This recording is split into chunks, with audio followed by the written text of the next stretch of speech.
Hey gang, what's good? Welcome to my second post-playthrough review. This time around, we'll be covering Pillars of Eternity 1 and both of its expansions, the White March Part 1 and 2. I just recently finished playing through the game, doing nearly every quest, side quest, and miscellaneous task on the highest difficulty, Path of the Damned, with level scaling enabled whenever possible. As such, I'll be using clips of my own playthrough that I've uploaded here on my channel. Now, since Pillars is now also available on consoles, I'll add that I played through the PC version via Steam. I'll also be using an out of 5 scoring scale here, because I just think it makes for more interesting decisions and removes much of the arbitrary feeling you get on larger scales nowadays. Finally, it should go without saying, but I'll say it anyway, the majority of a review is subjective. Use my opinions as a lens through which you see your own. But hopefully, we'll see pretty eye to eye. Okay, let's cut to the chase. I think Pillars of Eternity and its 2 expansions deserve a 4 out of 5. If you enjoy these sorts of traditional, classic role-playing games, you really owe it to yourself to try it out. It exhibits some of the best parts of CRPGs that folks who enjoy the genre are sure to love. Pillars puts player choice at the forefront, and as such, helps the player define and roleplay their character within the game's complex world. The world of Yavari is very well fleshed out, with many different groups of people, ideologies, and numerous historical events, many of which could serve as plots for entirely separate games.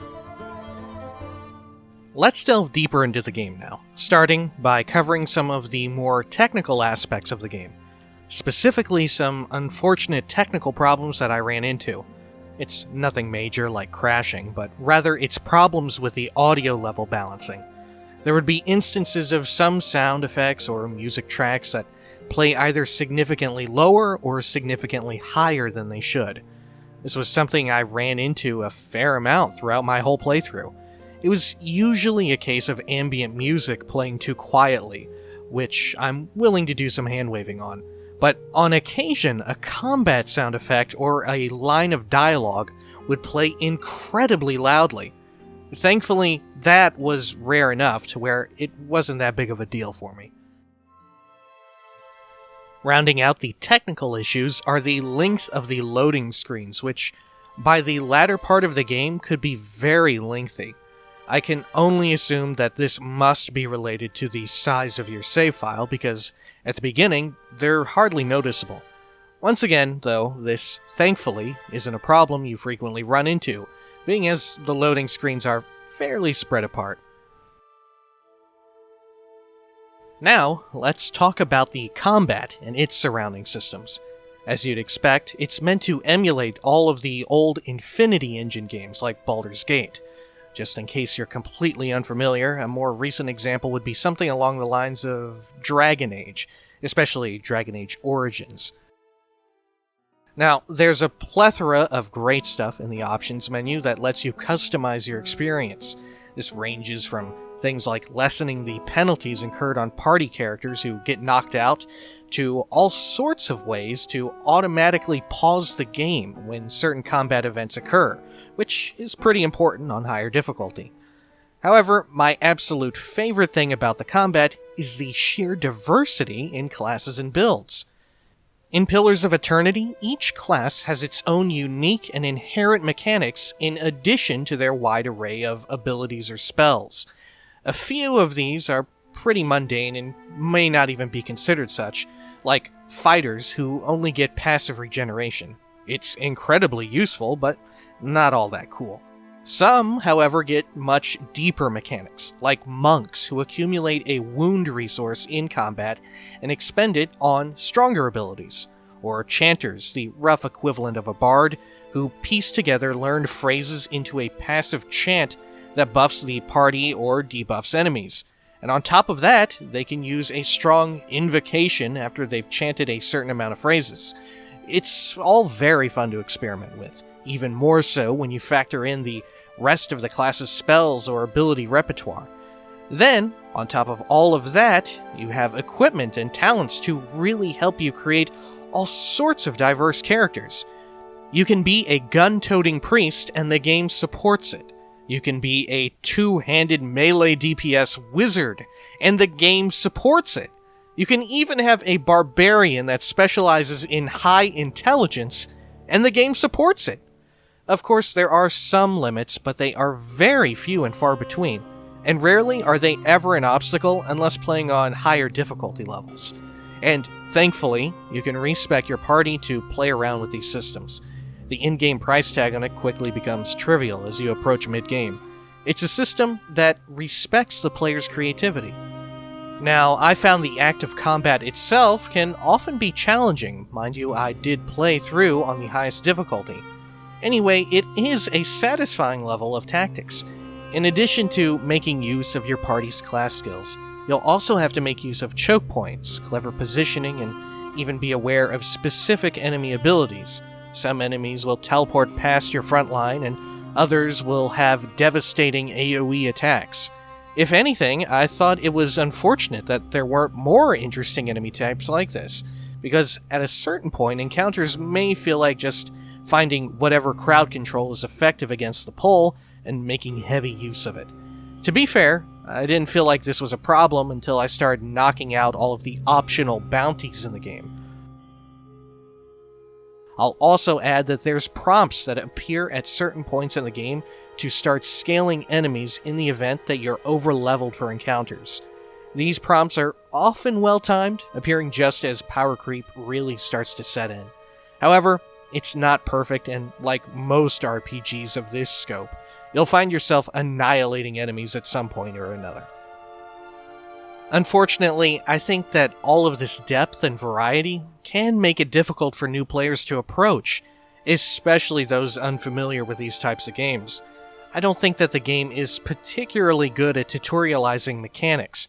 This is compounded by the fact that the combat log is extremely hard to parse, often crowded with so much information that it can be difficult to tell what is and isn't important. It makes it hard to notice problems in combat and then work to address them. There is, thankfully, a fairly thorough in-game encyclopedia that covers nearly everything. That said, I don't think it's an ideal situation, not to mention that there's really no way to quickly refresh yourself on the more esoteric class mechanics in the event that you want to swap around your party. Now, once you do familiarize yourself with the mechanics and your party, some of the action, especially in the easier fights, can start to feel very tedious.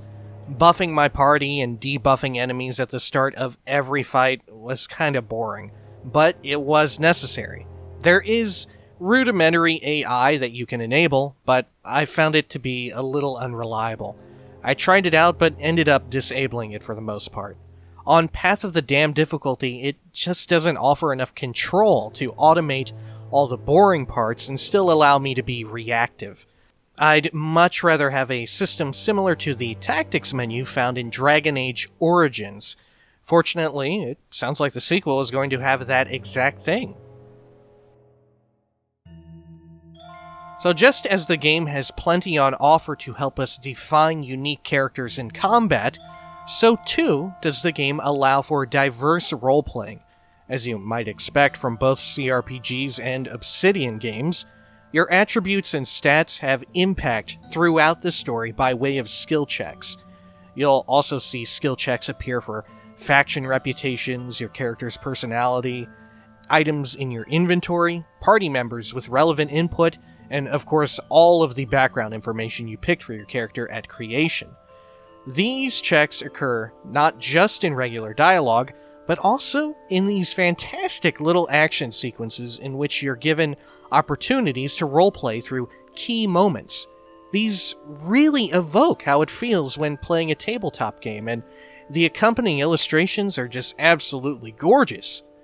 If I had to criticize something, it would be that there seems to be quite a few more resolve checks than anything else.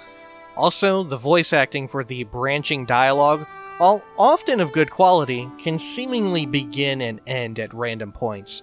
One branch of dialogue may be voiced, but the next may not be. I can only assume that this was due to budget constraints imposed by this being a Kickstarter game. Either way, they're minor complaints. Now, going further, it's high time that we covered the story. I'll be covering some spoilers here, so tune out now if you're privy to that kind of thing. Anyway, let's begin with the world building. And wow, there is a lot of it! If you want to get fully immersed in the universe, you'll be doing a lot of reading. But I do think that it's a universe that's worth investing yourself in. Like I said at the beginning, some of the historical events you hear about could constitute entire games on their own. You could make a whole series just about the campaigns and exploits of Admeth Hadrid. But going back, there's tidbits of world building everywhere you look, from in-game books to the descriptions on unique items. I actually even read the descriptions of every unique item in the game that I could find. Some of them were okay, some of them were good. And then some of them were these incredible short stories that really added to the world and sometimes gave additional context to pre-existing quests. Even the story arcs of your companions serve as perspectives through which you'll experience the game's lore. For example, Aloth gives insights on animancy, Edur and Durance offer clashing points of view on the Saints' War, and Pallegina focuses on political turmoil that will likely have further consequences in future games. Each of them focuses on one facet or another and offer nuanced perspectives to the player that help further realize the game's universe. I will say that because the companions were not all written by the same person, your mileage is definitely going to vary. For example, I personally had little interest in Sagani and Kana. Nonetheless, the world building on display here is dense and packed. I think it's used to good effect too. There's no shortage of heavy topics and philosophical questions that come to light throughout both the base game and the White March. My favorite thing about how Pillars addresses these weighty subjects is that they always take a very nuanced approach. It's a world full of maybes. There's conflicting ideals and plenty of folks just caught up in the middle. It's clear that when Pillars of Eternity was created, they envisioned it being an IP to build a franchise on, given all the world building, and I suppose this is now evidenced by the upcoming sequel. However, all that said, I think there's potentially some problems around this style of ultra-dense world building. The first is that characters you meet will frequently reference historical events or historical characters, and if you haven't been paying attention, you'll be in danger of getting lost throughout the here and now story of the main quest. Especially given some of the names for Clonfathan stuff, which is all apparently based on various Celtic languages.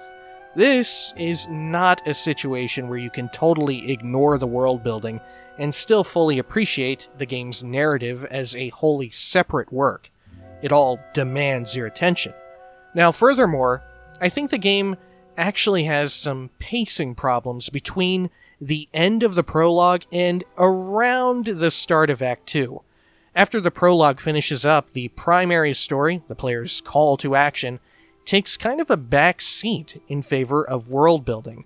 However, if you are interested in that kind of storytelling, then you likely won't mind or even notice this. For the most part, I do think it all pays off by the time the story concludes. Things like the Hollowborn crisis get thoroughly explored and built upon. As for the White March Parts 1 and 2, I don't think they suffer from this pacing problem at all. I think this is likely due to the smaller size, so players move more quickly from one key moment to the next. There's no excessive meandering in tangential or unrelated side quests. Of course, when playing these expansions, you still do benefit greatly from knowing at least some of the game's lore. With world building covered, let's now focus on the main story. As I warned earlier, we'll be spoiling stuff, even more so here. Anyway, as far as the main quest is concerned, I found Pillars of Eternity to be a classic case of the whole being greater than the sum of its parts. I don't think the main quest is all that great of a story. It struggles to make the player care about characters in the story, and ironically, I think the ending suffers for additional world building. let's talk about that first one now, caring about characters. As much as I fell in love with many of the companions, they unfortunately just aren't all that important to the main story.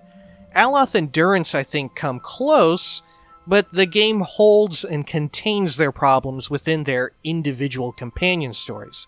Like I said, they seem to be mostly there for perspective. At most, Theos references their closeness to the main story at the end of the game when he's trash-talking you and your party. Now, I'd suspect they were written this way in the event that the player decides to play solo or with only custom party members. Now, all that said, the companions don't need to be the same characters that you care about in the main story. I think the game is aware of that and offers up others to the player. Excluding Theos himself, the two biggest are perhaps Lady Webb and Yavari. Lady Webb is, for half of the time you're aware of her, played as a source of information and quest giver. What makes her relevant to the story is her direct, personal connection to Theos, and how she was a member of the Leaden Key. However, none of that necessarily matters to the player on a personal level. Don't get me wrong, I'm not saying that the Watcher should be romantically inclined towards Lady Webb, but there should be some kind of relationship established. When she and the Duke are suddenly slain at the end of Act 2, it's not all that emotional. The player doesn't have any connection to her beyond a professional one. It doesn't help that Lady Webb was only introduced in Act 2 to be killed off at the end of the same act. It's only a sad death because you're aware of the impact this will have on the state of the world. Now, Yavari is a character who unfortunately falls prey to the old show don't tell problem. Yavari should mean a lot to the player, and her presence during the game's closing moments implies to me that was her intent as a character. Sadly, all of her connections to the Watcher are through a past life, and not the present one. The majority of your encounters with her are through an old version or incarnation of your soul. It's kind of an odd and disconnected way to introduce such an important character. They do try to alleviate this by granting the player some agency during these sequences. You essentially write history during the flashbacks by acting out your past self. But ultimately, I think it's too little too late. It is a challenge to have the player feel for the experiences of a past life like this, and I don't think Pillars succeeds. And similar to Lady Webb, Yavari is introduced late in the game, during the third act. You don't really have much of a chance to get to know her. I can only imagine how much better this would have played out if these characters were written into companions. You'd have more time to form a bond, and any character deaths have added meaning to your party. Imagine if Aloth and Lady Webb were the same character. Aloth himself already has Leaden Key ties, just like Webb. The death means a lot more if you've already done the companion quest at the sanitarium and you've established a relationship. Even more so if you've come to rely on this character in your party composition. But of course, as I touched on earlier, this idea gets holes punched in it by the fact that you might just not ever have Aloth with you. Now, let's talk about the ending for just a bit. For me, the main quest's conclusion felt kind of unsatisfying and anticlimactic. This could be tied to the fact that one of the main motivations for your antagonist is essentially maintaining the status quo. Theos doesn't want Eora's people to know that the modern gods are the creations of mortals. This big revelation, as well as a few others, has a lot of impact on the player's understanding of the world. What I'm saying is that it's good world building. Unfortunately, the buck stops at the player's party. The rest of the world is still left in the dark by the end of the game, and since the reveal is so close to the end, any risk felt is pretty minimized. I don't want to spoil any specifics here, so I'll be very brief and vague, but I think there's other games like the original Deus Ex or the newer Human Revolution that handled the global conspiracy theory motif much better. They succeed at creating rising tension throughout a playthrough and making it clearly relevant to the rest of the world beyond the player's bubble. Nonetheless, like I said, the game's writing as a whole is better than the sum of its parts. Side quests were fantastic windows through which to see overarching problems and offered plenty of surprising amounts of player agency. The actual writing itself is full of beautifully descriptive exposition. Granted, some may find it trite or tiring, but personally I loved it. And lest we forget the White March expansions, I don't think they suffer any of these problems. The looming threat of the eyeless army is great, and I think it's the sort of thing that the core game kinda needed. In conclusion, I think Pillars of Eternity is great. If you enjoy the sort of experimental aspect of its combat, or think you'd love the amazing world building in spite of the sometimes meandering main story, then I implore you to give it a shot. I also think it would be remiss of me not to mention the sequel, given how soon it's coming out by the time this video goes up. As I've already touched on, it looks to be addressing most of my problems.